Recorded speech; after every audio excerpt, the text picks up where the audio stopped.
that would prevent a taxpayer from disclosing information that is under audit? The answer is I don't know of any such prohibition. Well, thank you very much, Professor. And I yield my remaining time to Mr. Pasquale, who's been a leader in this effort. Thank you, Mr. Chairman. Thanks for holding the hearing, and thanks for your courtesies. Every president should release his or her tax returns to the public as a matter of course. And when we have cause for concern over conflicts or tax violations, we have every reason to use the authority given to this committee. The law is on our side. 6103 is very clear. 6103F is even clearer, that section of it, of what we have the responsibility to do.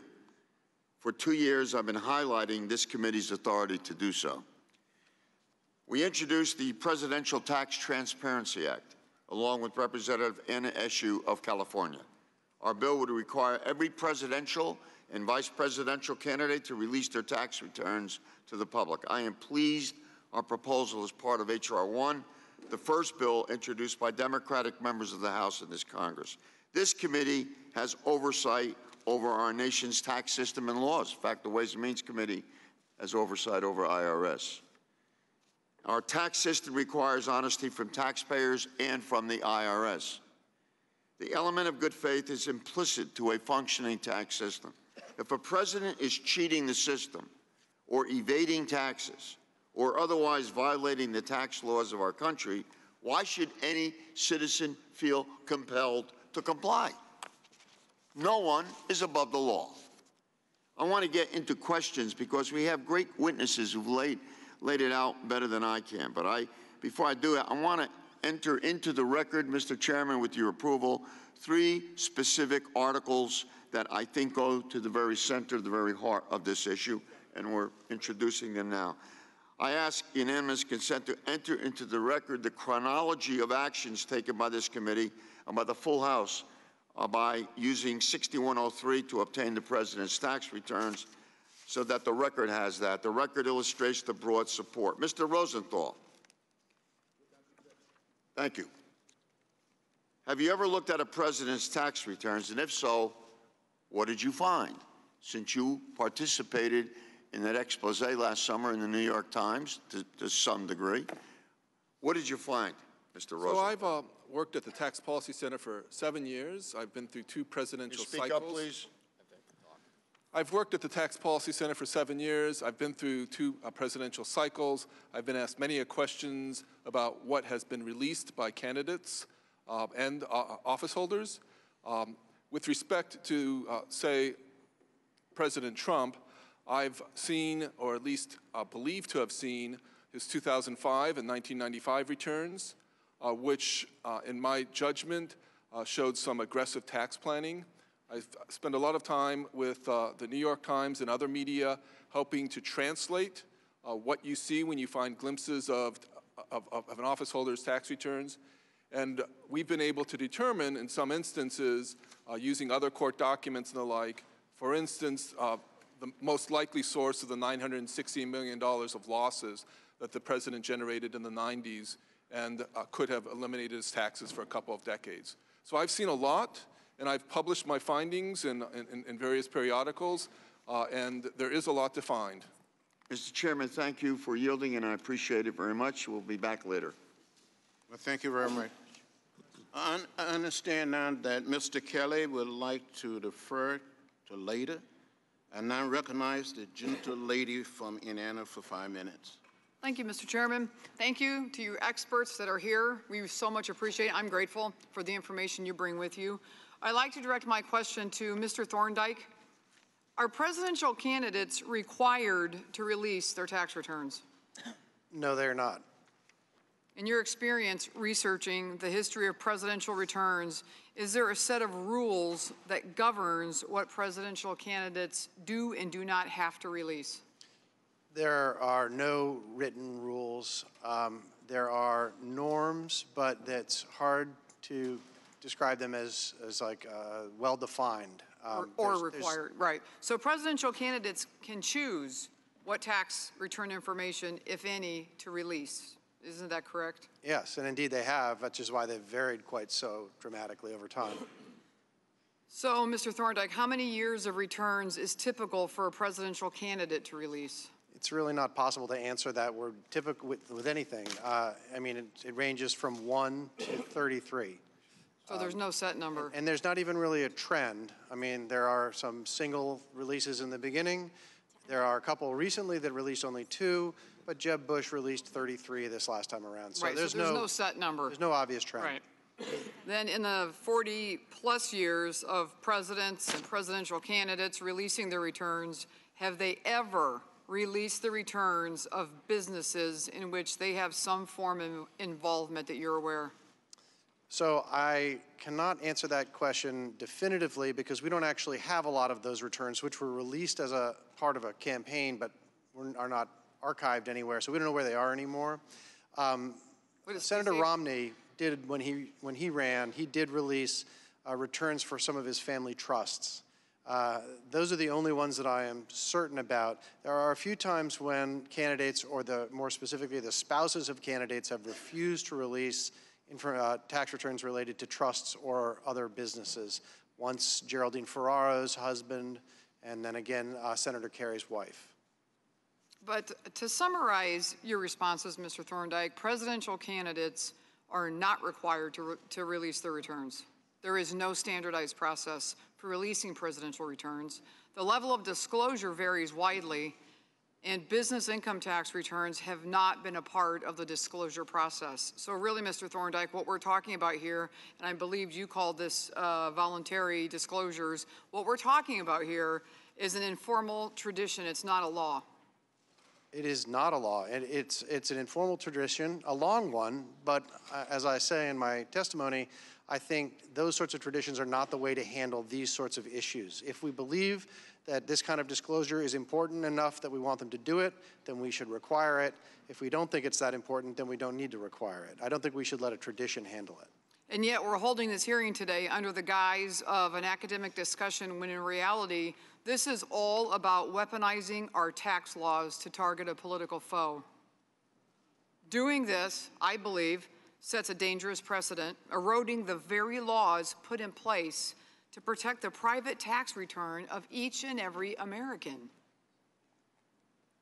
Privacy and civil liberties should still matter in this country. And I, for one, am here to protect every single individual in this country, every single American. And with that, Mr. Chairman, I yield back. Pursuant to the Committee Rule 14, and based on the members in attendance, we will question the witness, 2 Democrats to 1 Republican. The chair now recognizes Ms. Dabini. Thank you, Mr. Chairman, and thanks to all of our witnesses for taking your time to be with us today. I want to start with you, Mr. Keyes. Given your testimony, would you have advised committee Republicans to release taxpayer information in 2014? No, I would not have advised them to do that. Thank you. Also, current policy requires that presidential tax returns be automatically reviewed, but I'm concerned that the IRS may not have the ability to accurately and fairly carry this out free from political pressure.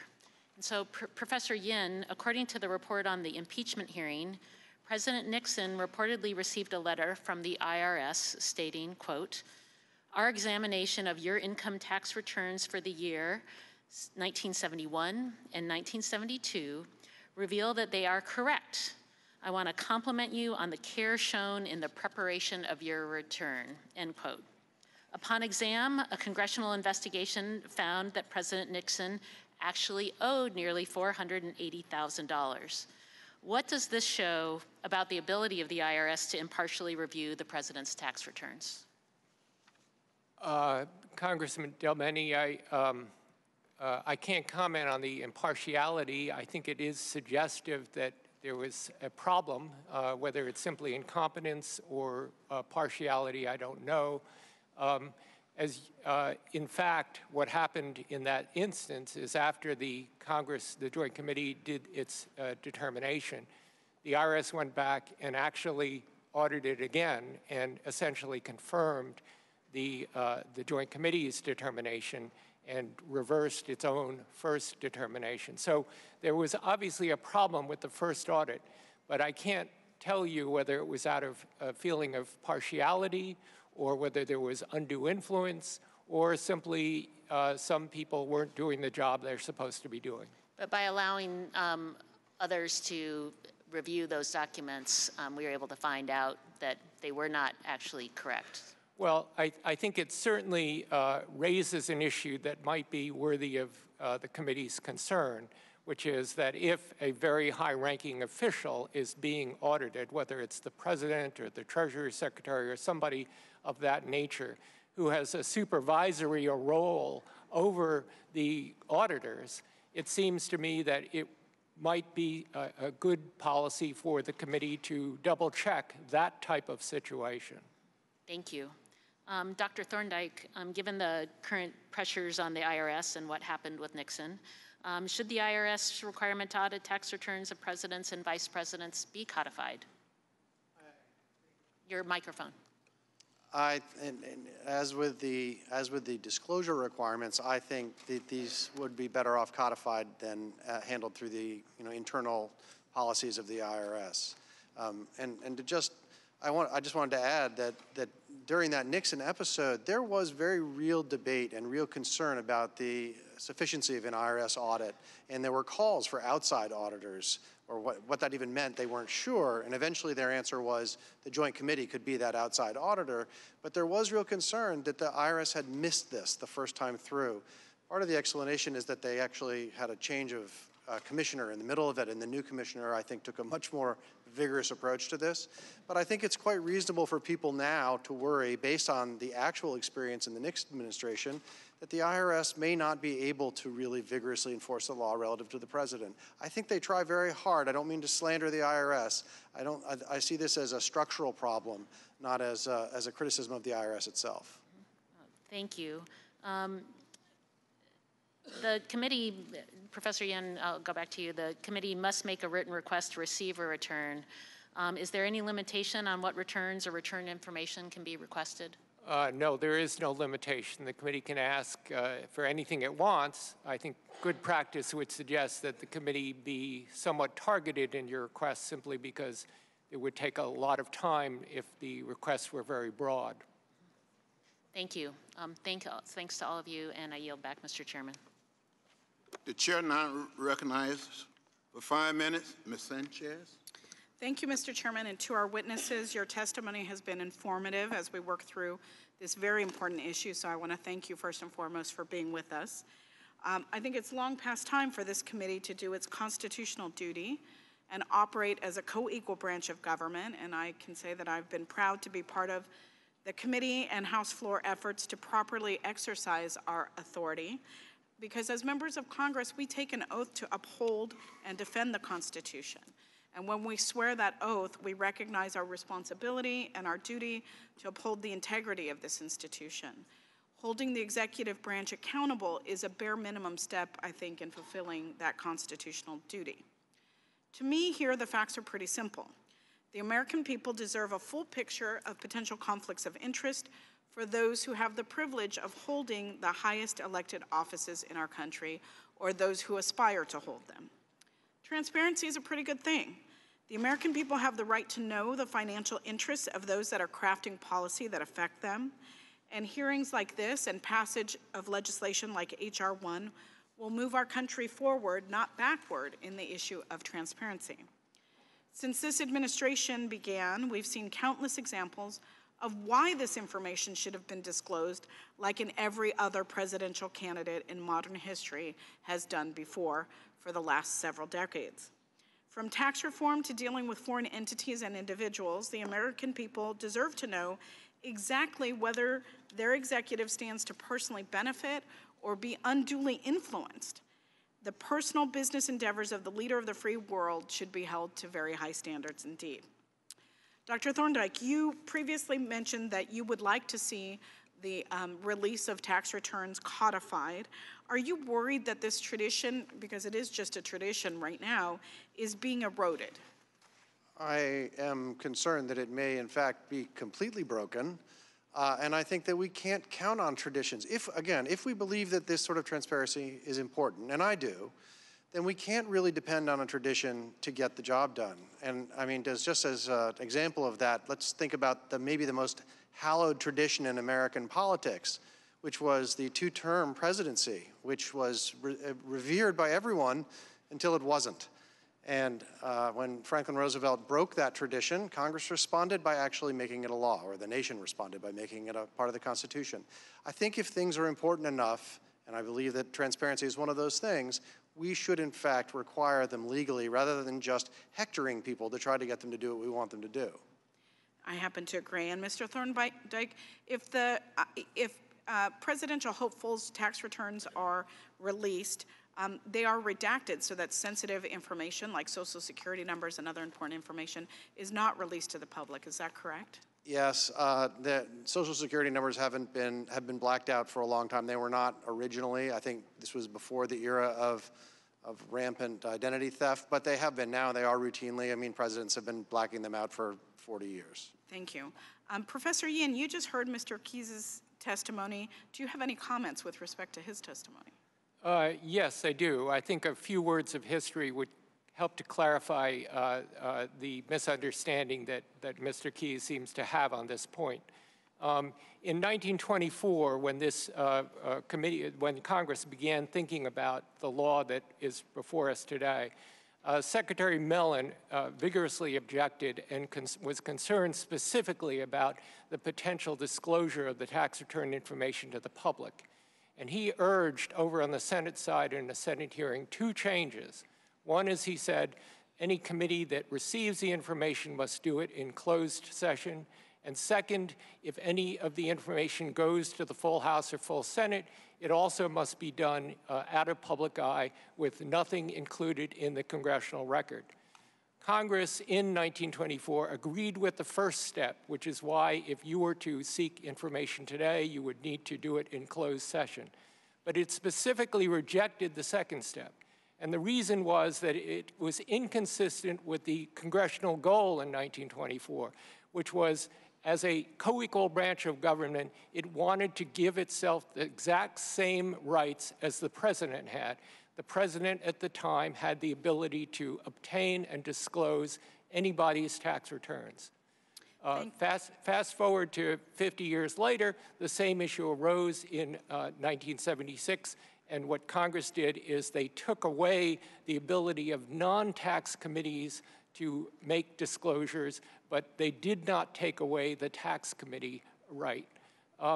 Just if I could add one final point, which is that some of you may be wondering, well, why does the statute, as Mr. Keyes suggests, the statute only says you may submit and not make a public disclosure?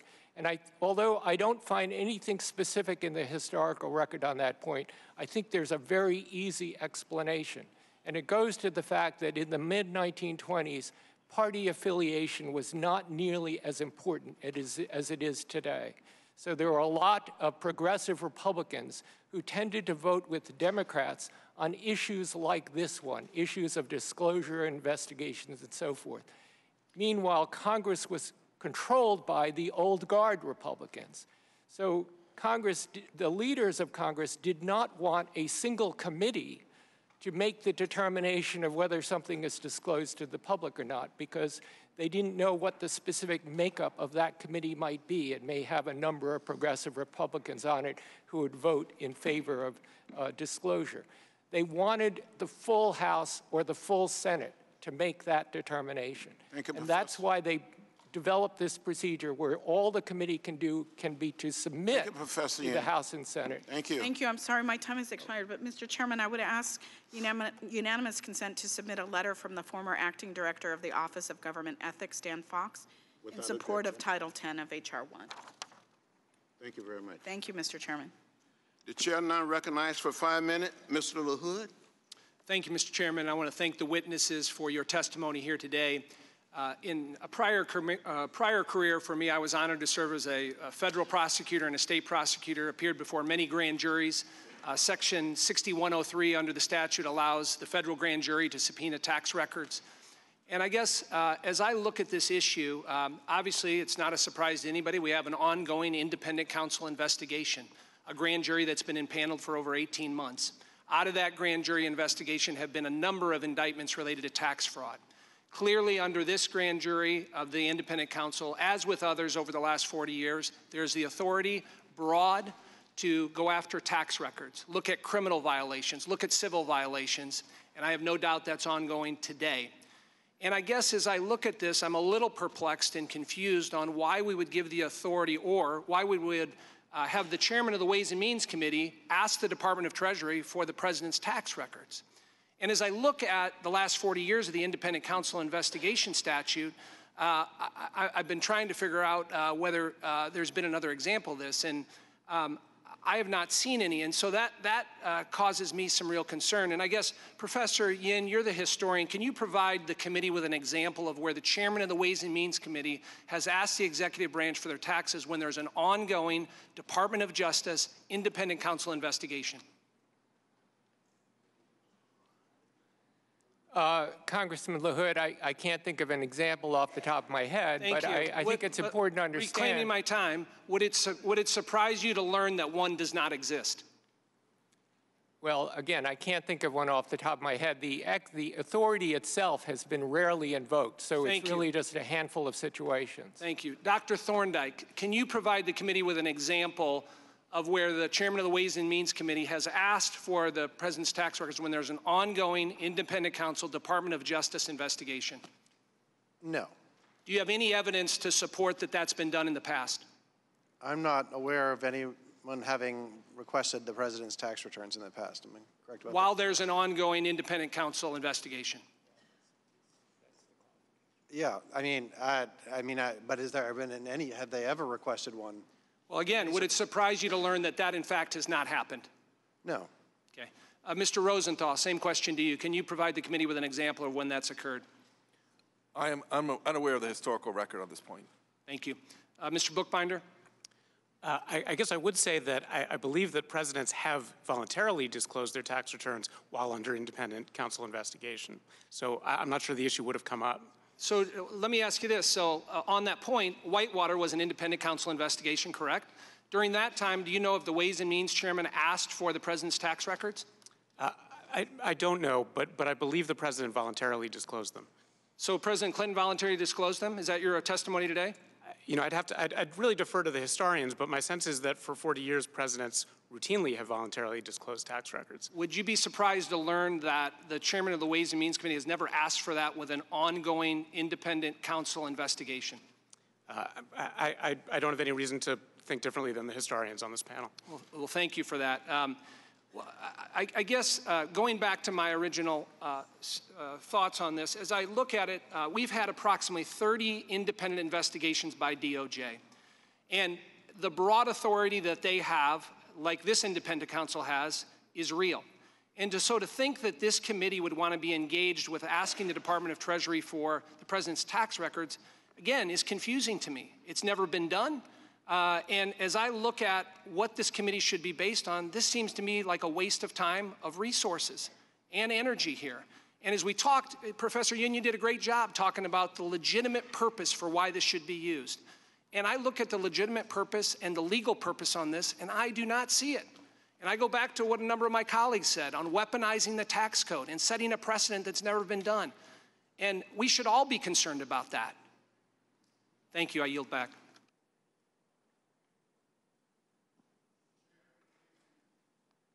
Now recognized for 5 minutes, Mr. Swansea. Thank you, Mr. Chairman. Thank you so much for conducting this hearing, and thank you to the witnesses for your time and for your expert opinions. Dr. Thorndike, I was going to ask this question, but just in response to my friend Mr. LaHood's questions, did President Clinton voluntarily disclose his tax returns? Yes, every year that he was in office and while running. So there would have been no need for the chairman of Ways and Means to ask for his tax returns, despite the fact there was an investigation going on, because they were disclosed publicly. Yeah, I mean, more generally, there would have been no need to request any president's tax returns in the last 40 years because they've all been a matter of public record. Okay, I really want to focus on H.R. 1 and the conflict of interest questions. That's the thing that I'm most concerned about. We have a duty here to try and protect the American people and to make sure that we're doing our jobs. This can't be a partisan thing. It's got to be something we're doing to follow our duties under the Constitution to make sure that the public has the information that they need. Mr. Thorndike, you told me earlier that you were, your doctorate's in history of 20th century politics in America. Yes. So what would be examples of conflicts of interest that someone might have had throughout history, or maybe something that was uncovered in some of these disclosures that have taken place? Or if you can't think of a specific instance of something that's been discovered, what would you speculate could be a potential type of conflict? Give us like real type of examples. Well, I mean, I'm not aware of there ever being any discovery of financial conflicts of interest involving an American president. They may have been there and not revealed. Most presidents have put their assets in blind trust, so it's not clear whether or not the president would even be aware of what those conflicts might be. I mean, you know, one could imagine that any piece of legislation, if it is going to change the tax code in a way that benefits the president, might be of relevance to the president. Is that a conflict of interest? I mean, that's hard to know. Well, it's really the appearance of a conflict of interest is what we're most concerned about, isn't it? Yes, I mean, and so for example, President Johnson had a lot of business interests, for example. Would there be potential conflicts of interest based upon your knowledge of his history? I would imagine so. I mean, this was before presidents were releasing their tax returns, so we wouldn't know exactly what they are. So, Mr. Bookbinder, you talked about different types of conflict of interest that could potentially exist. What are the ones that you're concerned about most? Well, I would just first of all say that a part of the reason why it's hard to find a historical example is because no president has retained a massive global business interest the way that President Trump has previously. So we're really in uncharted territory here. But I would be very interested in the most basic conflicts kinds of questions in terms of how would the president's own tax interests be affected by the changes to the tax law he's made?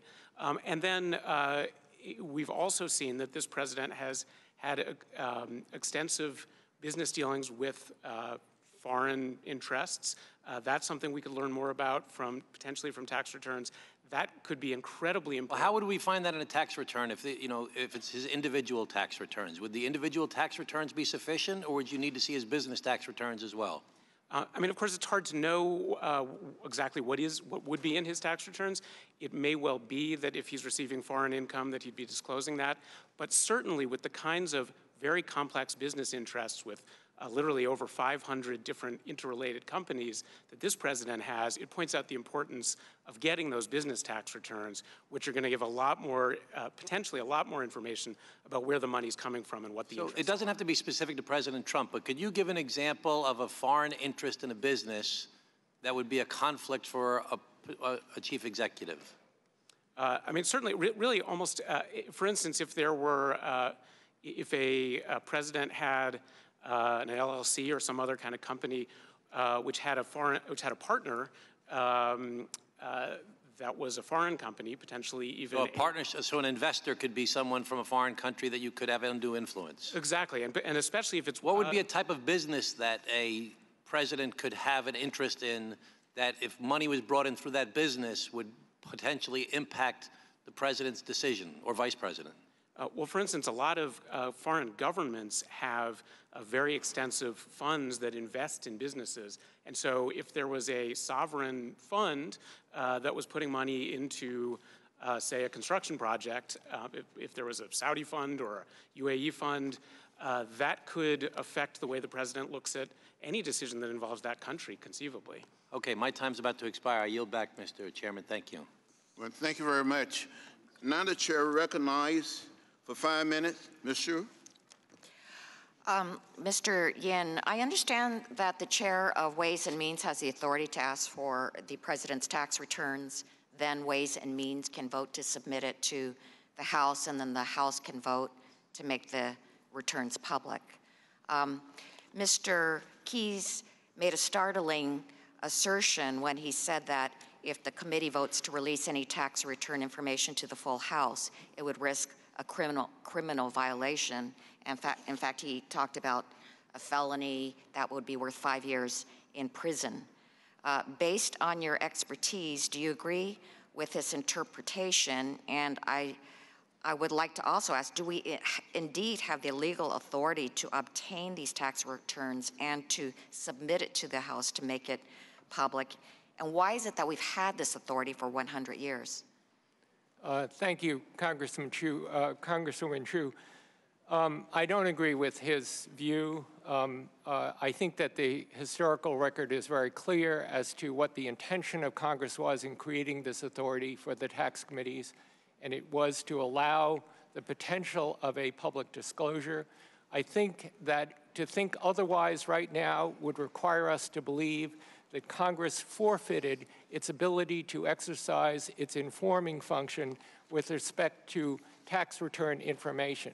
That is, nobody could ever inform the public about any matter of importance to the government if it involved the disclosure of tax return information without suffering a criminal penalty. I don't believe that's the case. That would be an inconceivable outcome in my view. And I would further add that in the few instances where this authority has been used, in every single instance, there has been a public disclosure at the end of that exercise of the authority.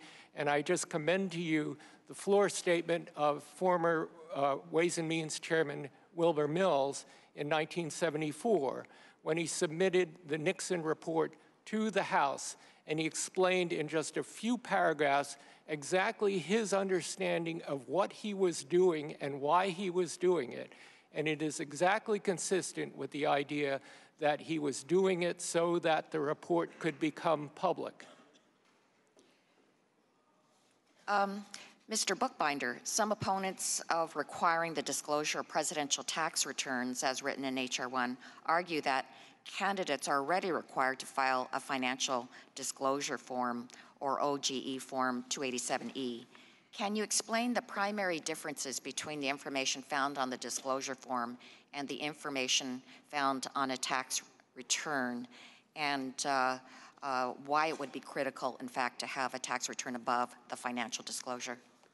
Sure. There are a number of differences. One of the most stark ones is that for instance, for income on a financial disclosure, any income over $5 million, there's simply a box that says over $5 million.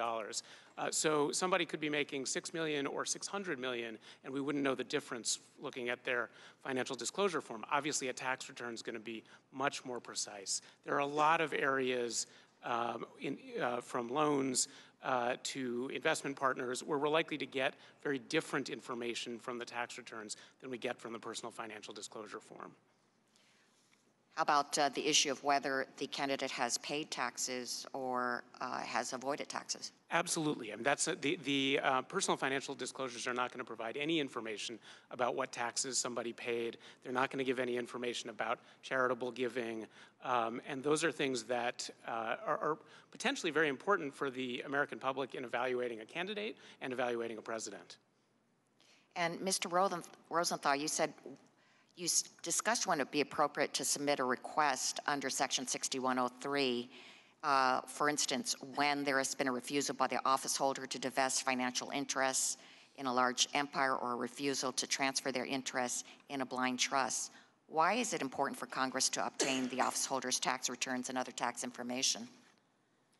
Well, in my written testimony, I described the unusual circumstances in which the committee might yet seek information from tax returns, one of which being if the president has not divested his financial interest in a sprawling business or transferred to a blind trust. In that circumstance, the possibility of the president having income from many different sources is pretty likely. And so to see those partnership returns and the business returns could be pretty important. I'd point out, as Congressman Suozzi was asking the other witness here about partnership returns, I could tell you line 16 of the partnership return asks, does the partnership have any foreign partners? Line 20 asks of a partnership return, enter the number of partners that are foreign governments. And so when there's a sprawling global economic empire, that's comprised of LLCs and partnerships around the world. There are just a lot of questions to be asked. The 1040 is merely the collector of composite information without disclosing the kinds of detail you might like to have. Thank you. Very good question. Saves me time. Mr. Chairman, let the record reflect that my name is Swazi, not Swoozy. I apologize. I yield back. Thank you. The chair now recognizes for 5 minutes Dr. Wintrow. Thank you, Mr. Chairman. I appreciate that. Let me just start with you, Ms. Keys. What is the purpose of the IRS? To collect the revenue to fund the federal government. And what is the purpose of an audit conducted by the IRS? To hopefully make sure that people, when they are voluntarily complying, are actually complying with the statutes, which are in some cases quite complex, but that's the purpose of audits. And the president and vice president get audited every year? Correct. According to law now. Okay, so Mr. Pascal, you said something before that really hit home. You said no one is above the law, and I agree with you 100%. Is it the law that the president or vice president bring forward their tax returns to the American people? Is it the law that what? Is it a law that the president or vice president bring their tax returns forward to the American people? Well, as I think we've confirmed. We've seen a testimony on that. Yeah, that is not the law. That is correct. And no one is above the law. But at the same time, no one should be forced to violate a law that maintains their privacy. You know, as a doctor, I think about what we go through to make sure we understand HIPAA and the privacy of our patients and how important that is. And it's there for a reason. It's there for a reason for patients to be protected on their private information and especially about their health care or other personal information. And why is that? And in part because people can take something from your health record and possibly use it for nefarious means or for political purposes, if they so choose. That's the purpose of that, whether it's an innocent part of your health care record or not. And so I kind of look at this the same way, but I also want to bring up, maybe any of you can tell me, and I know in the past, some presidents have put forth their health record, given the results of their entire physical. Is that true? Can anyone attest to that? I know you're mostly tax experts, but is that true? And some have not. Yeah. And that should be their choice. That should be their privacy. We have the checks and balances in place. We have the audits in place. But people, every American, deserves their privacy. And I compare the two. And let's take an example. And I was not around to necessarily know, but America did not know that President Roosevelt could not stand. And my guess is maybe he wanted to keep that private, so it wasn't used against him for nefarious purposes. And I think the privacy of American citizens at every level, whether it's their health care, their tax returns, there are the checks and balances there, in place for the president and vice president. And they have their rights, each and every one of us. With that, I would like to yield the balance of my time to Mr. Kelly. Thank you, Doctor. Just while you're all there, and I'm trying to understand this, is there anybody that doubts that the president or the vice president's tax returns are not being audited by the IRS? Doctor? Dr. Thorndike? I don't doubt that they're being audited. Professor, yeah? I really don't have any knowledge on that. Well, yes, but you do. You're the historian. Are you telling me that you don't know that the president and the vice president's taxes are not being audited? I know what is in the IRM, but I don't know whether, in fact, that is being carried out. I have no knowledge of that. Okay. Mr. Rosenthal. Like Professor Yin, I've read the Internal Revenue Manual, which calls for... So the fact that we all know that they get audited, the fact that you weren't there to see them audit makes you wonder if it actually is being done? Whether the president is being audited or not is tax return information and cannot be disclosed. And so the IRS will not... Wait, not until we had this meeting tonight. Not until a law were passed. Oh, okay, I get it. I get it. Mr. Bookbinder. No, the same. And we certainly don't know, what manner of audit was done, assuming it was done. Mr. Keyes. I think it's highly unlikely that the IRS is not auditing the president and vice president, given what their own internal revenue manual says. I find that inconceivable. Yes, I think we all know that, especially if I was an historian that studied this, I'd have a pretty good idea what was taking place. So the only difference tonight is we're talking about the ability to make this president, this duly elected president's tax returns public. Okay, thank you. I'll yield back.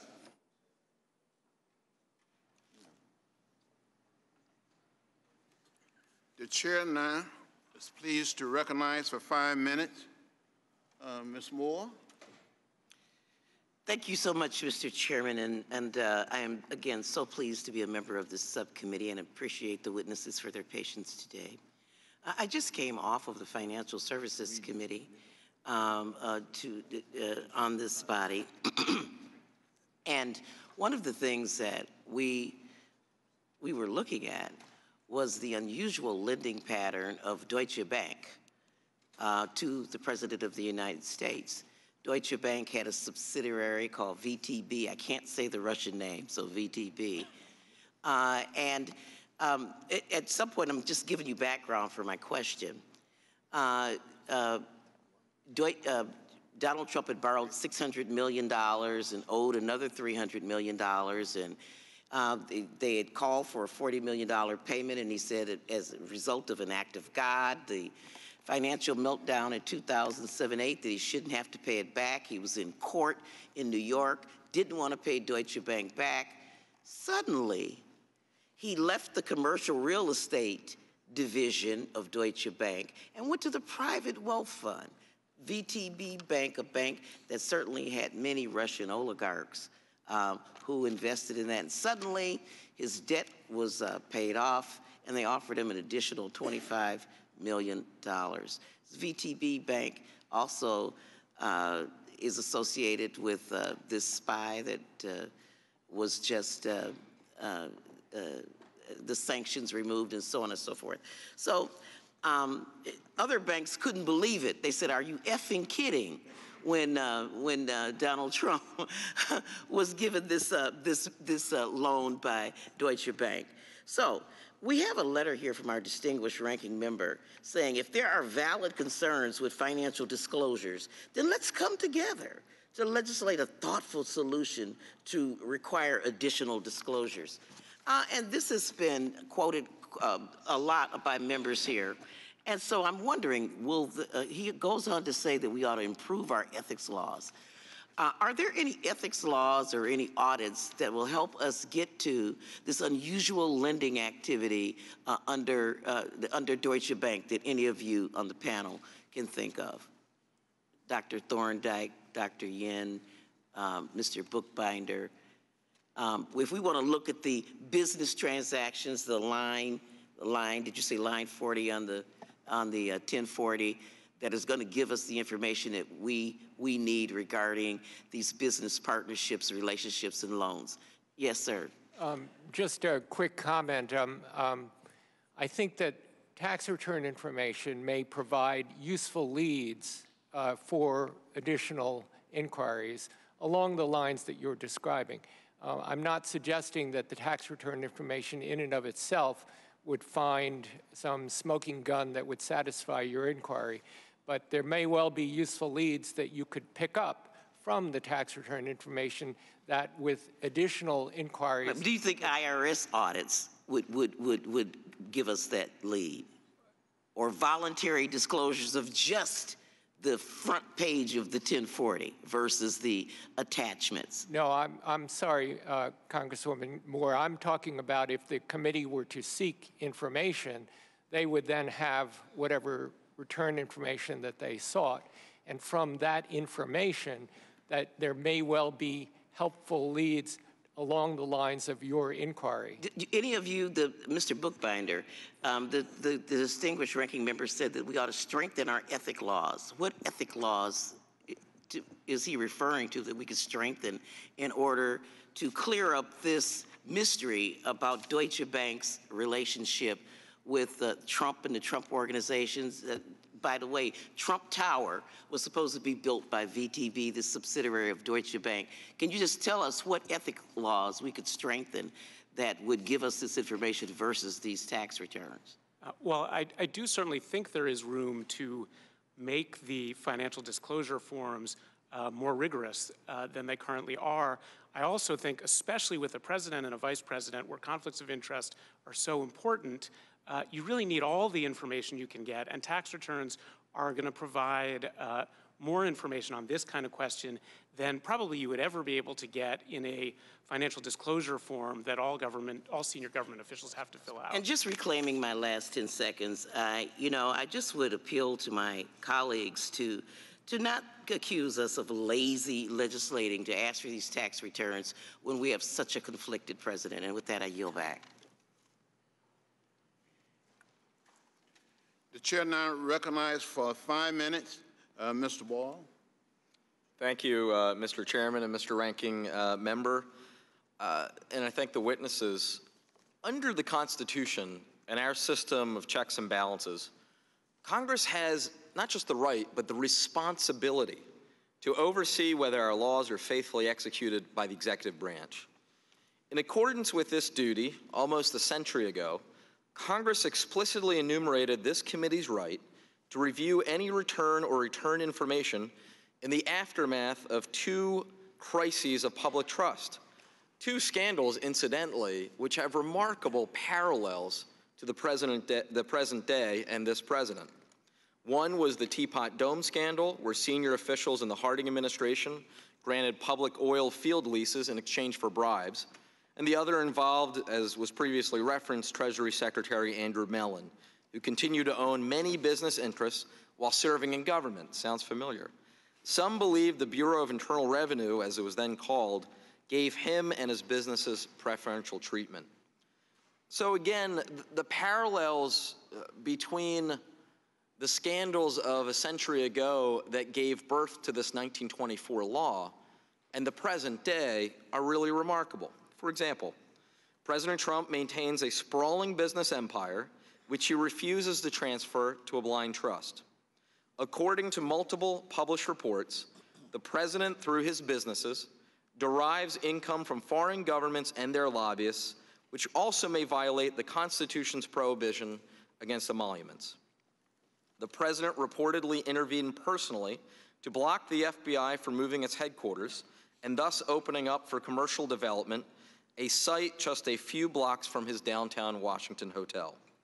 The president reportedly paid little or no tax for many years, in part because of aggressive tax planning and in part, perhaps, tax evasion. Finally, his foundation and inaugural committee are currently under criminal investigation. So I would open it up really to any one of you to comment on what I've had to say about the historical precedent that gave birth to this important law and the current facts as we know them. Professor Yin and then Mr. Rosenthal. I would just say briefly that I completely agree with your point of the parallels of what happened almost 100 years ago that caused this law to be developed and the current time. I think the parallels really are very close. Congressman, I would just add that the use of 6103F authority is use designed to further a legislative purpose, the checks and balance of our constitutional system. I do not believe the use by this committee to try to re-audit the president is what this committee would be pursuing. Of course, it's your purposes and goals that would need to be achieved. However, the conflicts that we're discussing, the conflicts with respect to the execution of the office of the president, the conflicts with respect to whether audits are being run correctly, the conflicts with respect to whether or not the president is running the country for his benefit or for ours. Those are all conflicts that are within the purview of the legislative branch to determine with respect to the executive branch. Remember, in my view, the legislative branch oversees the executive branch, not the other way around, and we have one president who runs it. Well, it's not just your view, it's also explicit in the United States Constitution, so I obviously agree. One final kind of specific in the weeds point on this. The distinction between personal returns and business returns. In your view, would also looking at the business returns be necessary in order to address some of the questions that we have? So, yes. Let me quote the current IRS commissioner, who, during the campaign, said, "To fully understand the financial status of Trump, one would need to see his returns for multiple years, the work papers for the individual returns, and the returns for numerous related entities." If you look to the president's own lawyers, who wrote a letter describing whether his tax returns reflected Russian entanglements, they said that, and they looked at the 500 entities, business entities, that were listed on President Trump's financials and are linked, and the income flows through to the individuals. I don't think there is any question, but if you want to answer some of the questions that have been raised at this committee, you'd have to have business returns. Thank you. And out of time, I yield back.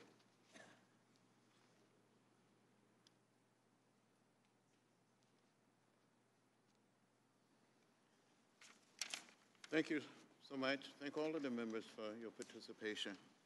The chair now recognized for 5 minutes, Mr. Arrington. Thank you, Mr. Chairman, and Mr. Keyes, and thank you, witnesses. Mr. Keyes, you look like you might want to comment on that last question and dialogue.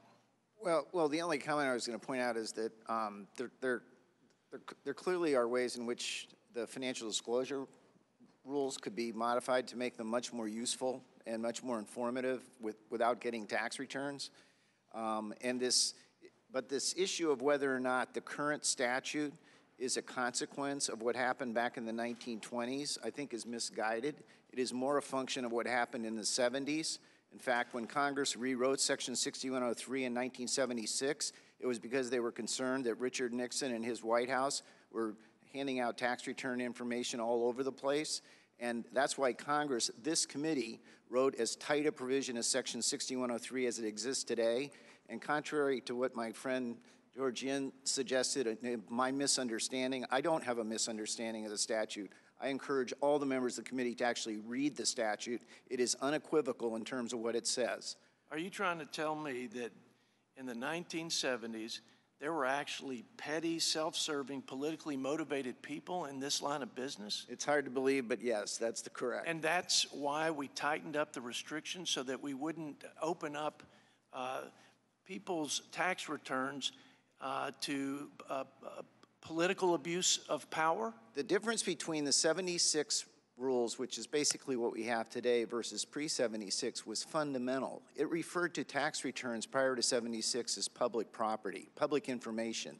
The 76 Act, which basically is what we have today, tightened those rules down immeasurably, and it's reflected in 6103A, which is the only provision of Section 6103 that contains a substantive penalty for failure to comply with it. The rest of 6103 is a bunch of procedural rules, and with all due respect to my friend Georgian, he's looking at 1920s legislative history to try and inform us as to what this provision means today. I strongly encourage every member of the committee to actually read the statute. Mr. Keyes, I'm surprised that with a panel of experts, tax experts, experts on this issue, that when asked if they believed that the IRS was fulfilling its duty to execute on mandatory annual audits for the president, that there was great uncertainty.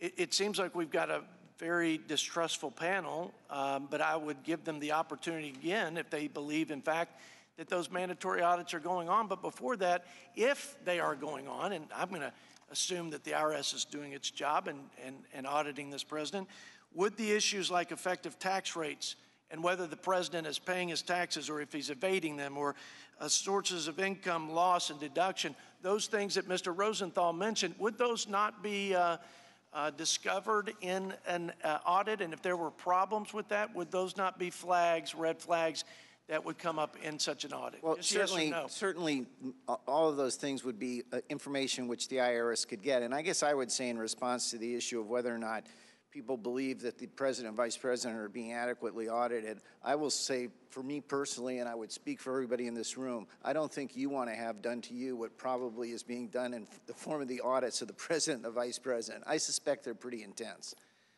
So nobody up here is against improving transparency and identifying information where it would present a better picture of potential conflict of interest. I think financial disclosure forms and ethics forms, and there are plenty of other ways that we can do this without opening up such abuse that occurred in the 70s, which then transpired into more restrictions to prevent that abuse of power. Mr. Rosenthal, do you have confidence in the American people's judgment when it comes to this issue of disclosure of people's tax returns, the president's in particular?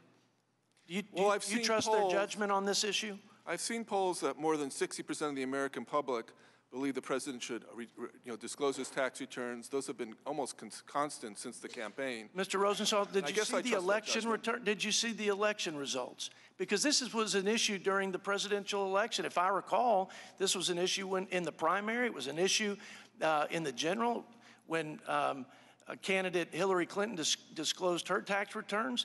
So the American people were well aware of this, and I've got a whole lot more confidence in the American people than they have in this body to conduct themselves in an objective and fair manner when it comes to these sorts of issues. I'm very concerned with giving this body politic more power to abuse not only this president, but potentially the American people. Mr. Chairman, I yield back.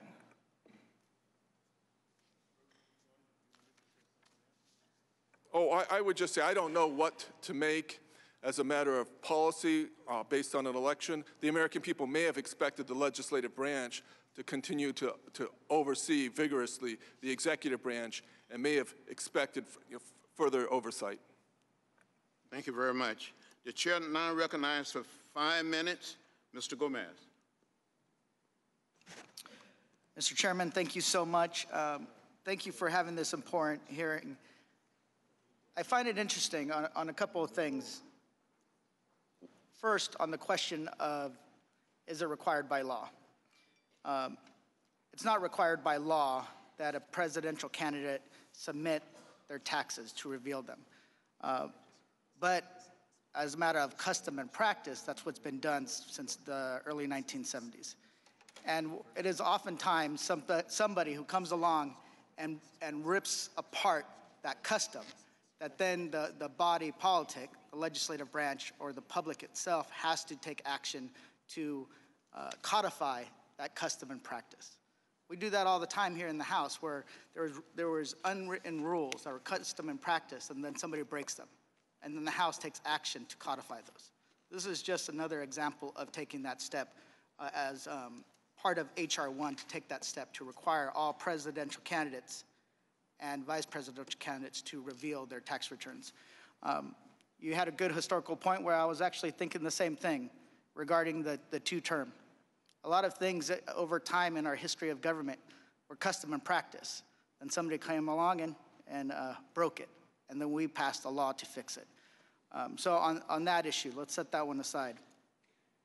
On the issue of excuses, first, the president, when he was a candidate, said his tax returns were under audit. He couldn't return them. Now the gentlemen on the other side of the aisle are saying that it's under investigation by the special counsel. Sooner or later, I'm going to hear that a dog has eaten his tax returns, and I don't even know if this president has a dog. So we hear one excuse after excuse. And our responsibility is to see if there is a reason to go after, a legitimate reason. Just to kind of clarify some of the the rule and authority of this committee. Mr. Yin, you mentioned there's a discussion on post-1976 rule. What facts give you the understanding that we do have that authority and we continue to still have that authority today? Thank you, Congressman Gomez. I completely agree that the 1976 Act was designed to strengthen taxpayer privacy. That was the overriding goal without any question. But it should be noted that in 1976, Congress specifically took away the ability of non-tax committees to submit information to the House or the Senate and to have a public release of it. They amended the statute to say that any submission could only take place while the full House and the full Senate are sitting in closed executive session. Importantly, even though they obviously had the ability to put the same condition on the tax committee submission, they did not. And my reading of that is that Congress wanted to keep at least one vehicle open to preserve its informing function relative to tax return information. If it had imposed the same restriction on the tax committees, then in effect, Congress would have said, nobody ever has an opportunity to inform the public if it relates to tax return information. And I find that result completely inconceivable. And so I believe that the history of this provision, which was unchanged in 1976 relative to tax committees, prevails in explaining exactly what the authority of the committee is. And just to reiterate, to really kind of focus in, why is Congress so committed to retaining that authority? Well, I think Congressman Boyle said it very correctly, which is that one of the principal, if not the most important responsibility of Congress is to make sure that the laws are being faithfully executed by the agencies and by the high-ranking officials and so forth that are that serve the country. And so it's important then to have the ability to inquire about whether those laws are being faithfully executed, and to the extent the Congress were to find that there's been a violation, it certainly is the congressional responsibility to inform the public of that. That seems like a very foundational responsibility of Congress. Yeah, that's the basis of our government, right? Checks and balances. And without that ability to do that, then we don't have a check on the executive branch. Exactly right. The chair is pleased to recognize Mr. Pasquale for 5 minutes, and I apologize for passing you over. No problem, Mr. Chairman. Mr. Chairman, I want to enter to the record the articles, How a Simple Tax Rule Let Donald Trump Turn $916 Million Loss into a Plus. Second, Trump engaged in suspect tax schemes on the reaped riches from his father. Number 3, Trump Foundation will dissolve, accused of shocking pattern of illegality. I didn't mention those articles. Now I mentioned those articles. Put them in the record. My request. Thank you. Mr. Chairman, I must speak. It's going to take time for my questions. Thank you. About hypocrisy. Hypocrisy. So we want to protect the privacy of the president, and I would too, but we don't want to follow the law. When I said no one is above the law, I mean no one's above the tax law. And in this case, the tax law is 6103. It is the law of the land. When Democrats and Republicans feasted on scandal and bribery, that's the law of the land. So he is not above the President of the United States. President Trump is not above 6103. And it pertains to everybody in the executive branch of government, not just the president. Because Secretary Fall, who was the Secretary of the Interior at the time, was the one who put this scheme together. And we went after him back in 1923. Okay, that's what happened. So, Mr. Keyes, thank you for joining all of these great people like yourself. I've read your stuff. We don't agree on some things, and we do agree on some things. What do you know about that? So, Mr. Keyes, do you believe, this is a different part of the question, do you believe committee Republicans violated the law in 2014 when they released taxpayer information, over 50 taxpayers, and they found nothing? Do you believe they violated the law? Absolutely. Thank you very much, Mr. Keyes. Thank you for your honesty. That's what I expected. So let me have a question here for Mr. George Yen, Professor Yen. Some of this committee have claimed that releasing the tax returns of the president under 6103, that authority, to be a political abuse of power. By the way, we've sent numerous letters to Mr. Brady when he was the chairman of the committee saying, let's do this together so it is not partisan. Bull to what they're saying today. Professor Yen, you've written about this committee's use of 6103, this committee, to obtain and release the tax information to more than 50 taxpayers in 2014. That happened along partisan lines. Republicans voting to release the information, Democrats were opposed. Can you explain your thoughts on the committee's use of 6103 in 2014? Congressman Pasquale, I'd be happy to. In that instance, the committee did release the tax return information of, by my count, 51 separate organizations, with almost half of them having multiple pieces of tax return information disclosed. And I looked very closely at that whole situation.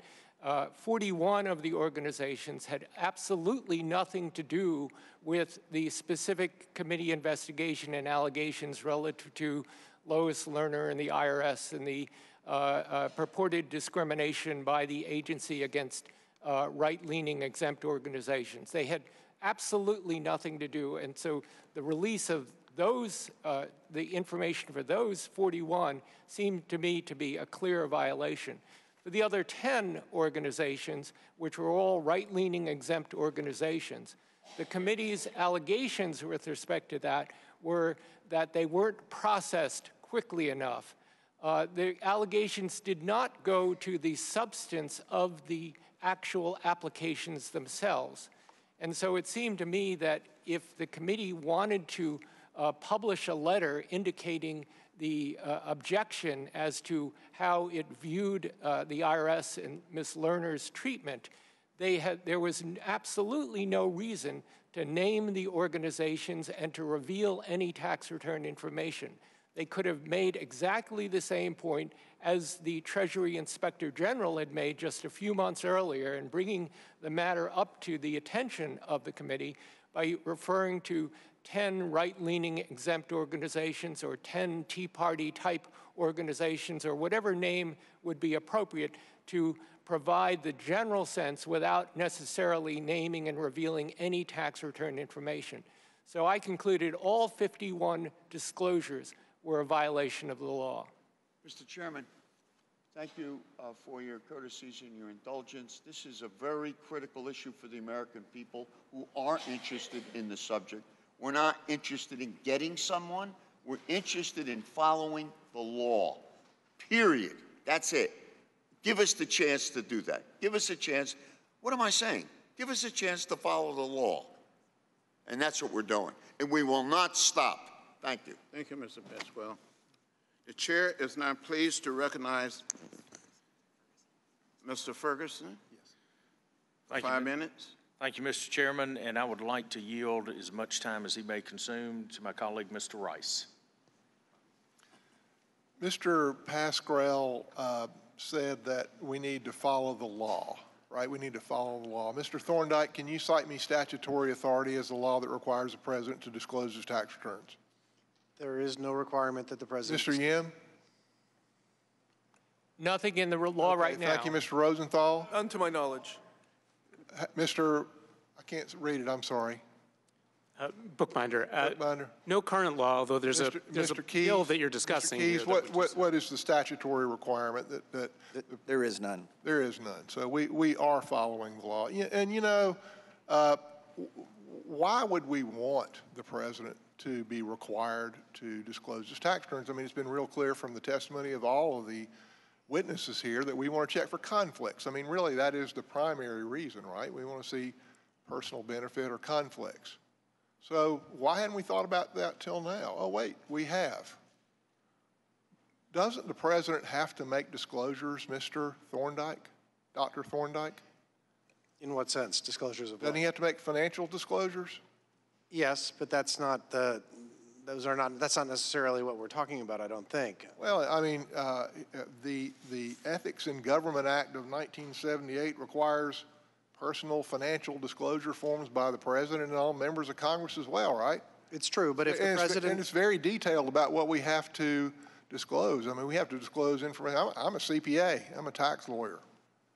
It's we true, have, but we have to disclose a lot more information than you have to disclose on a tax return about ownership, about percentages, about, you know, in fact, Mrs. Moore was asking, she'd like to know more about the president's loans to Deutsche Bank. I just pulled up the president's form. It's 108 pages long.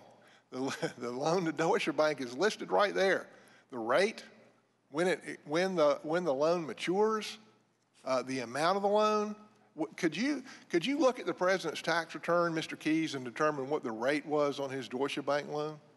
I think it's probably unlikely. Yeah, and would you even know he borrowed the money from Deutsche Bank if you were looking at his tax return? It's unlikely. Probably the only way you'd know these things is by, and as has been pointed out by some of the other witnesses, is getting business returns. If Congress thought, you know, if the government thought that disclosing tax returns should be required, Mr. Rosenthal, could we not have required that in the Ethics Acts of 1976? At the time, there were voluntary disclosures going on. It may not have been viewed as necessary. I don't Could we have required that, Mr. Bookbinder? Yes or no? Yes. Yeah, of course we could, can change. but we didn't think it was sufficiently important to require it. We don't think it's sufficiently important unless it's our political enemy. Mr. Pascrell was talking about hypocrisy. I'll tell you, the Democrats are anything but hypocritical. They love to weaponize the IRS, AKA Lois Lerner, and now going after the president's tax returns. I think in the Stock Act, we recently reviewed this ethics disclosure, and we tightened it up, 2 or 3 years ago. So this is something that is not new. This is something that's been considered over and over again. It has been tightened more and more. And, you know, in our zeal, in the zeal of my friends across the aisle to attack this president, to weaponize agencies of the federal government, including the FBI and the DOJ and now the IRS, to pursue him with any means possible, now they want to go after his tax returns. When it's not required, it's never been required. We could have required it any time we thought it was appropriate. We could have passed a law. There's a prospective bill put out there now that may be considered at some point, and hell, maybe it'll pass, but there is nothing that requires the president to disclose his tax returns. And to say that the president is not complying with the law is an abject falsehood. It is an abject falsehood. One more time, Mr. Keyes, is the president required to disclose his tax returns? No. Thank you, Mr. Chairman. I yield back. The chair is pleased now to recognize the gentleman from Texas, Mr. Doggett. Thank you very, very much, Mr. Chairman. We today pursue two issues. One is how to address with new legislation a situation where a future president might decide to reverse himself or herself the way President Trump did and not make available tax returns as all recent candidates for president have done.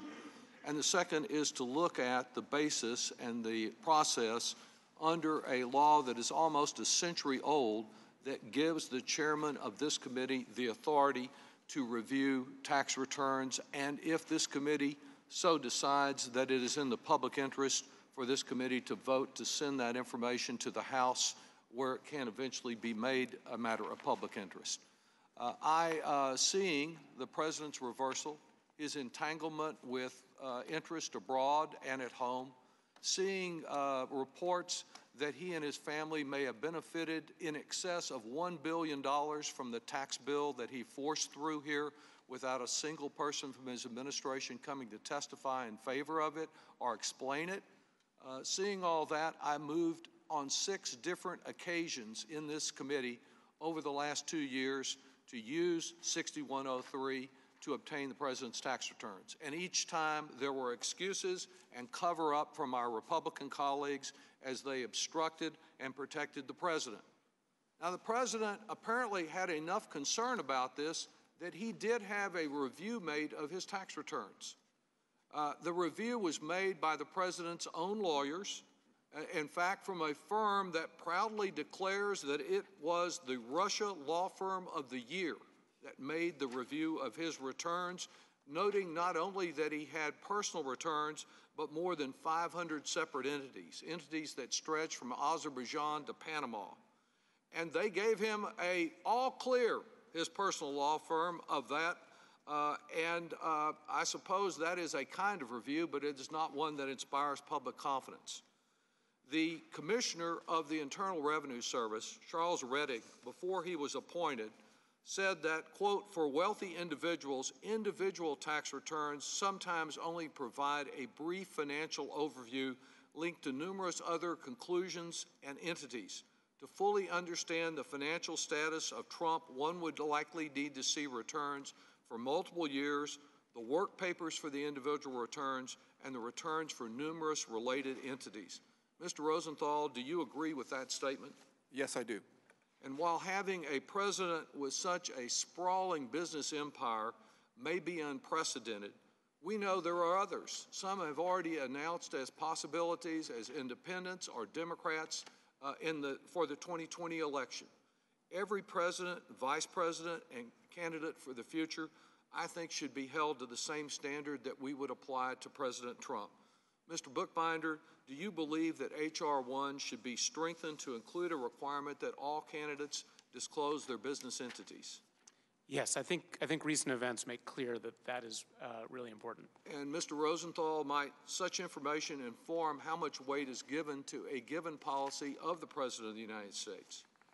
Yes, those type of disclosures would inform Congress's weight and deference to executive actions. We know that the President plays a central role in tax policy, that his Office of Management and Budget offers a review of tax regulations, that he lobbies for and influences and signs legislation, that the Treasury Department that he appoints plays a big role. With these multiple roles that the President plays on tax policy, is it essential, Mr. Rosenthal, that we have his returns to review the impact on those policies?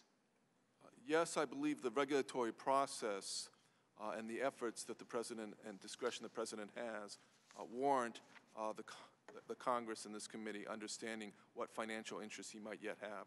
Thank you. And Professor Yin, an important point, while our focus in this committee is the tax system and the public confidence in that system, and whether this president is using his office for personal gain, the responsibilities, when you talk about the legitimate purpose for using 6103, doesn't that extend to many other issues, such as his possible violation of the Emoluments Clause, his entanglement with Russians and Saudis and others who he may be doing business with or for, because this committee has a responsibility broader than just its own jurisdiction over the tax code? Congressman Doggett, I believe you're right, and that's simply because Congress right now has delegated strictly, exclusively to the tax committees this ability to inform the public about tax return information. So I believe that the legitimate purpose for the Ways and Means Committee would extend to a constitutional responsibility of Congress and not limited to the legislative jurisdiction of the committee. And just one final one, Mr. Chairman, and Professor Yin, is it also not true that this committee, and should it decide to make these records public, has powers that even the special counsel, Mr. Mueller, does not have? Yes, that's a very valid point, and that's, again, another issue down the road, which is that the special counsel can disclose tax return information only in limited circumstances, such as a judicial or administrative proceeding. If he were to issue a report, it's not clear whether tax return information that might be critical to his conclusion in the report could in fact be revealed to the public, even assuming the Attorney General were to allow the report to be revealed at all. So that is another issue. Thank you, Mr. Chairman, and I just would ask unanimous consent to include in the record the testimony of public citizen concerning its support for the disclosure of presidential and vice presidential tax returns and the important report of Americans for Tax Fairness, the case for Congress obtaining Trump's tax returns. So ordered without Thank you for your tolerance.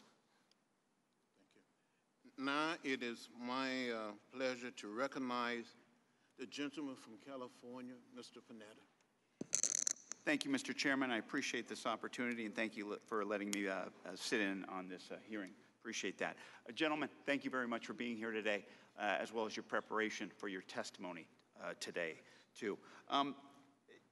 As you heard from one of my colleagues, and as you know well, there is no law requiring a taxpayer to turn over the tax returns to this committee, correct? Mr. Yin? Referring to the president? Yes. There is no law that requires that. That's correct. But there is a law saying that this committee can obtain those tax returns, correct? That's correct. Okay, and that's 6103 subdivision F subdivision 1, correct? That's correct. And it actually says that any taxpayer shall furnish the tax returns to the committee, correct? It says the Treasury Secretary shall furnish the requested information to the committee. Exactly. So that's not a should or a coulda or a woulda. It's a shall. It must if we ask for that, correct? That's correct. Okay, great. And Mr. Yin, I'm going to focus on you, gentlemen. Please excuse me, but I'm going to focus on Mr. Yin, if that's okay. And your testimony, Mr. Yin. You basically talk about on page 2, you talk about, this is your formal written testimony, you talk about the situation where there would be a refusal to turn over these tax returns in this situation that we've been talking about, and that most likely you say that it would lead to the courts. It would be a potential judicial resolution, as you say, correct? It might. It depends on how the Congress reacts to that refusal. Obviously, Congress could simply say, well, okay, that's too bad. Or Congress could try to enforce its request, and that might end up in court. Understood. And if it went to a court, what is your, how do you think these courts would look at that situation? What would they use?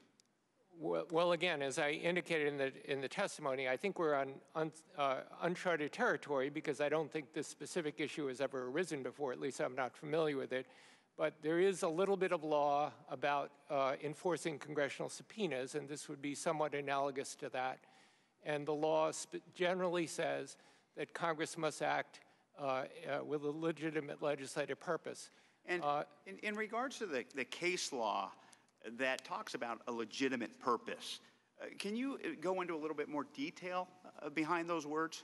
Yes, I'd be happy to. So the foundational case was an 1880 case, the Kilburn versus Thompson case, and that involved a situation where Congress was making an investigation relative to a bankruptcy, and there was a settlement, and there was a particular company that was affected by it, and the congressional inquiry essentially went to the nature of that. The party that was being subpoenaed refused, and so this eventually went to the Supreme Court. And the court found that it could not find any legislative purpose for this inquiry. The court said there's no legislation envisioned in this conflict that's arisen. And in fact, the court said, we can't even imagine how there would be any legislation relative to it. It said essentially, if this is a conflict, it's a conflict for the courts. It's a conflict for the judicial branch to resolve, not the legislative branch to resolve. And so that, in that instance, the court concluded that the legislative inquiry was not going to be enforced. Okay. There are other examples, obviously, I can give you. Please, in regards to any that have been enforced. Yes, certainly. Well, so in 1927, there was another Supreme Court case, the McGrain versus Dougherty case.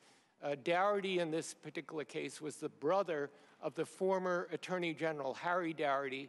Harry Dougherty had been one of the principals allegedly involved in some of the Teapot Dome matters. And in this instance, Congress was seeking testimony and documents from the brother of Harry Dougherty to, again, complete the investigation of this. and the brother refused. So this also went to the Supreme Court, and in that case, the court made it very clear that this was an appropriate legislative purpose to investigate the possible wrongdoing in the executive branch, and therefore it did enforce that request. Okay. And these are the types of cases you believe that courts will look at for precedents, correct? Well, again, it's speculation on my part, but it would be, I would think, if I were a judge or the clerk for the judge, that would be certainly an area that I would direct the attention to. Thank you. I yield back my time. Thank you again, Mr. Chairman. Thank you. The chair now recognized for 5 minutes, Mr. Reed. Thank you, Mr. Chairman. This has been a very insightful panel, and I appreciate the testimony of the witnesses. But as I venture down my questioning, I just want to make sure we're clear. I've heard from each one of the witnesses that there's a right to privacy issue here based on the historical review of the documents. From each of the testimony, does anyone disagree with an issue or a concern that is legitimate being raised on the rights of privacy of individuals, that's 6103, or this proposed law that we need to take that into consideration? Does anyone disagree with that? Well, yeah, Mr. one thing I would say in response to that, and it's something that no one on the committee has asked about yet, but I think it's an important piece of information. 6103 has never, ever been used to request taxpayer information by the Ways and Means Chairman, the Finance Committee Chairman, or the Chief of Staff of the Joint Committee that has been released publicly. Professor Yin referred to the Nixon situation. Nixon had agreed to let his return. When I was Chief of Staff of the Joint Committee in '85, we requested individual income tax returns in connection with our study of why wealthy Americans were giving up their citizenship. That return information was never released to the public. So we can debate whether or not the authority exists, but what is not in debate is it will be unprecedented if that authority is used to release taxpayer information. And Mr. Yin, so do you agree that there's no yes, concern about so privacy? I disagree with that response. No, not with Mr. No, just my question, because I had limited time. Are you concerned about the right of privacy that's being raised here? Do you think there is no right of privacy to anyone? So I believe there's a balancing between the right of privacy of individuals and the right of the public to know. And it's up to the Congress to determine how to strike that proper balance. How to strike that, right? And that's exactly what we're wrestling with. And so the issue I have, because when I heard you testify to, I think it was John Kerry's wife, Geraldine Ferraro's husband, who was concerned about their privacy, they didn't run for public office, right? They didn't venture down this public domain path that their husbands or spouses did, wives did. And so the question I have for you is that if you get a presidential return that shows the president having a relationship with Mrs. Jones down the street, Mrs. Jones' privacy right needs to be respected, correct? She has a privacy right that her information, that she happened to do business with an individual who happens to run for president unbeknownst to her 10, 20, 30 years, 10 years down the road, 5 years down the road. Her right needs to be respected in this conversation, correct? Does anybody disagree with that? I agree. You agree with that? Her right should be respected. Yeah, so the issue that I'm wrestling with here is there a better way to do this? Because, Mr. Bookbinder, you're very familiar with our financial disclosure statements, and you offered testimony that said, you know, what we can't find from this financial disclosure, if it's a $6 million deal or a $600 million deal, that's potentially a conflict of interest. But isn't that irrelevant? The fact on the financial disclosure, it discloses the relationship upon which the conflict arises. So if the financial disclosure shows that, regardless if it's $1 or $1 trillion, it's still a conflict that can be investigated, and that information's out there. Isn't that correct? I think that is correct, but there are likely to be relationships that are going to be shown in the tax returns that are not shown in the financial disclosures. And certainly when privacy is incredibly important, but when somebody chooses to run for president, they give up lots of pieces of their right to privacy. And so, Mr. Bookbinder, you just teed up exactly where I think maybe a wiser course for this subcommittee to pursue, is if there's a concern about the financial disclosure and the information that that president or that vice presidential candidate or any candidate who runs, that individual chooses to do that, isn't that the more appropriate vehicle for us to be considering legislation to say, look, if you're running for president, we want your own form under the financial disclosure information. We want you to fill out all of these issues. Rather than run the risk of some Mrs. Jones's privacy being violated because someone wants to get a tax return. And I don't challenge Mr. Neal's integrity in regards to his authority to use 6103. He's a gentleman. I respect him. But I'm concerned about the next Ways and Means chairman or the next political battle that is, chooses to utilize this weapon that could potentially be abused by a future chairman or any chairman.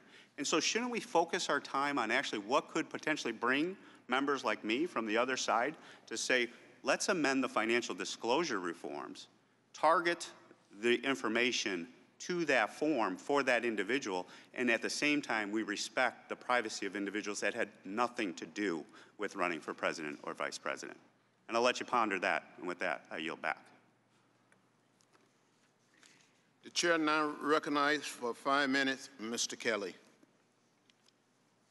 Thank you, Chairman. And again, thanks for holding the hearing. All of the panelists, thanks for coming in today.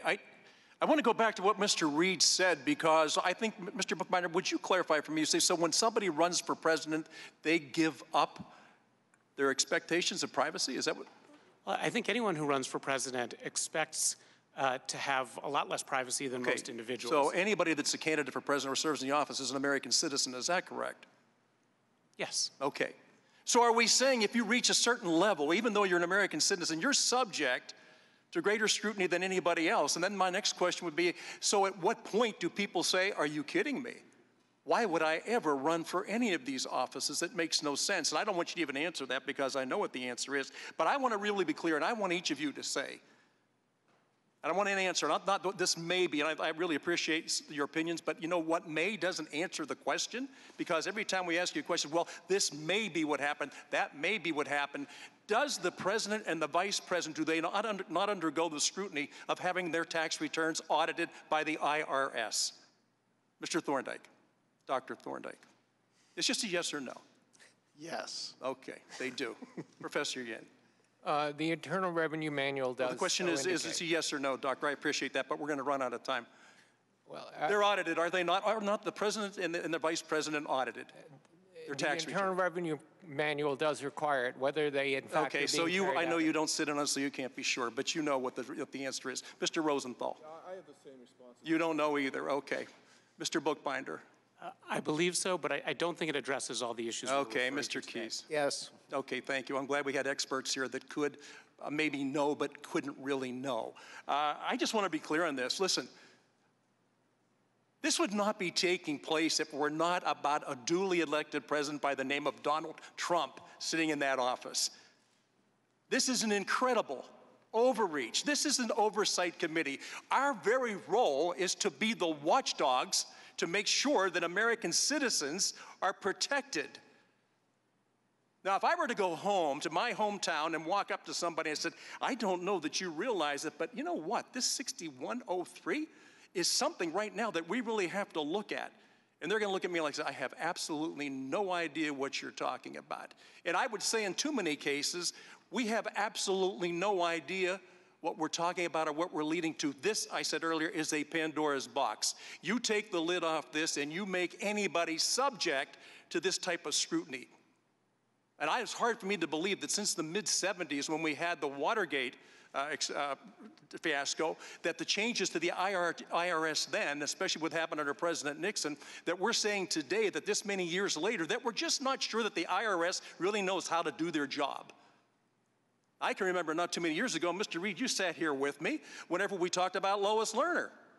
And we questioned whether we thought the IRS was doing the right job of what was happening in the weaponizing of the IRS. And we were told, listen, are you telling us you don't believe the IRS knows what they're doing? Now, that was not done by our side of the aisle, by the way. It was the other side of the aisle that said, you can't possibly question the integrity of the IRS. And I do not question their integrity. Look, if there's better ways to do things, I think Mr. Reed hit on so many. I mean, this isn't the financial disclosures. If there's loopholes, if it's too wide, why not narrow it down?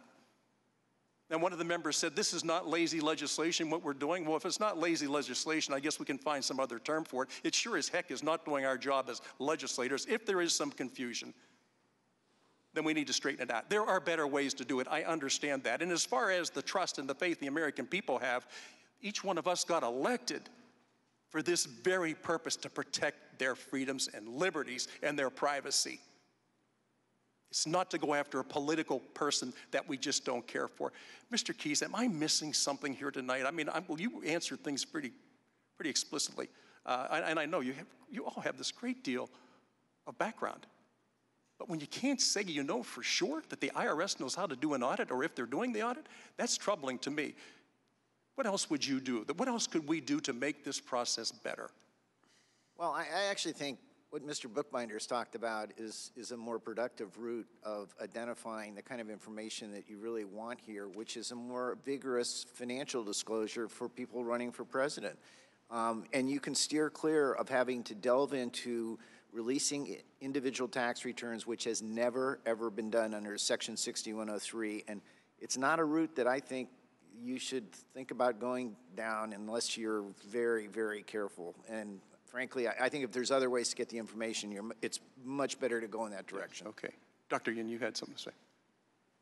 I'd just like to correct the record on that, because Mr. Keyes has made the statement twice. He seems to have forgotten that both in 2014 and in 2015, 2014 in the House Ways and Means Committee, 2015 in the Senate Finance Committee, yes, there was the use of exactly the authority we're talking about now, combined with a public disclosure in each instance. Yes. That was during a criminal investigation, is that right?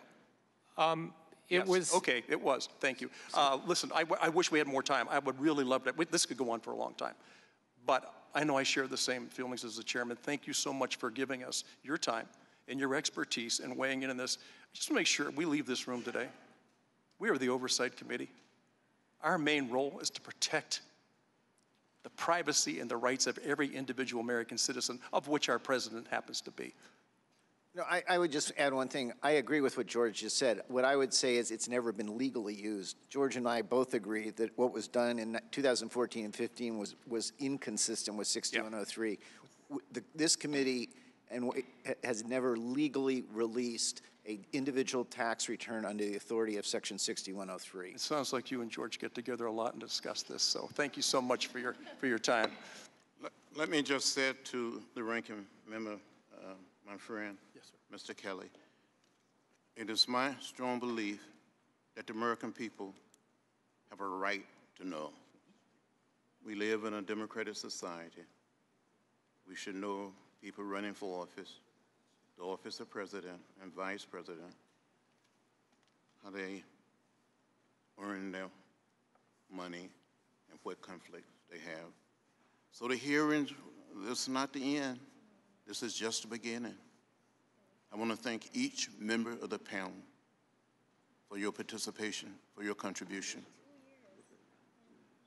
Please be advised that members have 2 weeks to submit written questions to be answered later in writing. Those questions and your answer will be made part of the formal hearing record. With that, the subcommittee on oversight stand adjourned. And thank you again.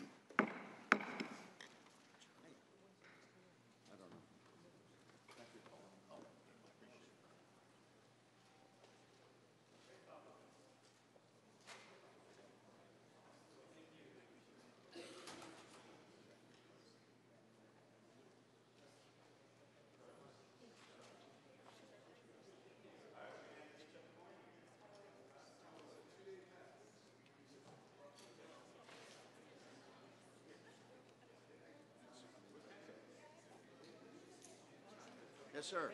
I'll be with you in a couple of minutes. Yeah, Victrix. Did you go to Victrix class? Yes, and we bought a piece of glass there. It was handkerchief. Yeah.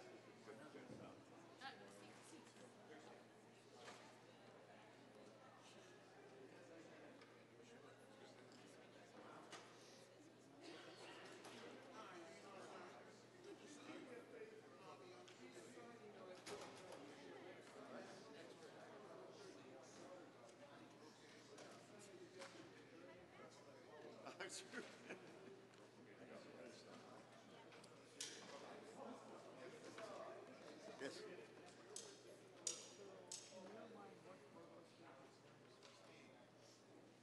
Are you serious? Well, after 2 years of 17 resolutions on the floor and then this committee, one person from the other side join us, one person present. We're moving along in a diligent way and a very deliberative way, and we're going to get the answers.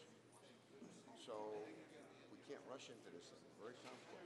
I was going to just list all of the forms that I would like to see a president has to hand in when he's running for president. Because when we're talking about personal taxes for the most part, business taxes go back. We're talking about thousands of pages that we're talking about that a person would have to submit. And that's the only way you're going to find out if there's any potential conflicts or conflicts. We've got a plan.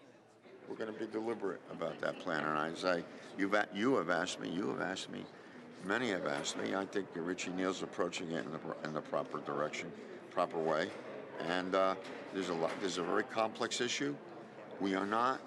I mean, we attempted our side to get the other side to join with us from day one, February the 2nd, 2017. Then we tried in the summer of last year. Let's do this together because we're going to look foolish if it comes out and we refused our responsibility, and that's what we have. What do you think of the the IRS's ability to audit Trump's tax return? To review. I've always been concerned about them being downsized, and we seem to have pulled back from that. Good. It's like the rest of the agencies that help the Congress, what's happened since 1995. This issue is not only about the president's taxes. This issue is about separation of powers and equal power for each of the three branches of government. This is what this is all about. Do you have a sense of a time frame for when you might see I the said written request? 2-3 months. Have you consulted with that the chairman who has the authority to do that. No one is above the law, and I'm talking about the tax laws, 6103. No one is above that law. So that thing has to be settled within 2 or 3 months, as far as that's my opinion. The chairman will have his own deliberative. I'm sorry, when you said 2 or 3 months, did you mean pulling the trigger on 6103 and asking for him, or yes. the committee? So the yes. request. That's what I. So do you feel like this case helped you guys establish sort of the legal? Do I think? Do you feel like the hearing helped you guys establish like the legal case to go forward with 6103? I think it started it. Yes, I think these three gentlemen are interested. You know, we all knew before we got here. We all knew on February the 2nd, 2017, that there is no law that says that the president. I mean, come on. We're not going to elementary school here. We know we've been through all of this before. Much of what you heard today, you've heard before. Congressman, were you saying that the IRS would not be able to audit President Trump's tax returns because of political pressures or because of manpower shortage? No, I wasn't saying that at all. Why did the chairman not? I'm sorry? Why didn't the chairman come to the hearing today? Why didn't the chairman come to the hearing? Mr. Neal? He's not the chairman of the subcommittee. I know, but were you expecting him to come at all? I didn't expect him to be here today. I really didn't. I'm glad some people who were not on the committee did come to the committee and were able to ask questions. I think that's very, very important. This is not simply for some couple of wonks that got together on a Saturday afternoon. This is for everybody. No one is above the law.